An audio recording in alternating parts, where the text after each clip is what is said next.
Hello everyone, welcome back to the channel. Today I'm going to tell you how to turn off cellular data for certain apps on Android. If you are using an Android phone and you want to turn off cellular data for specific apps, so let's see how can you do this. You just have to look for a settings in your phone which is network management or data management.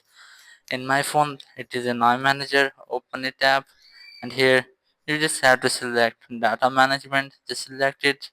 In data management, here's the network management settings. Save it, and here you can see all the installed apps on the phone. And here the cellular, which is SIM 1 or SIM 2, as I want to SIM 1 blocks data, so just select and unmark it. As you can see, I am going to deselect these apps. Now these apps can't use SIM 1 data. If you want to select Wi-Fi, just select Wi-Fi. In Wi-Fi, just select the app which you want to don't allow it to use data. And after doing this, just go back and it's done. So that's how you can turn off cellular data for certain apps on Android. Thank you very much for watching the video. In the next video, bye bye.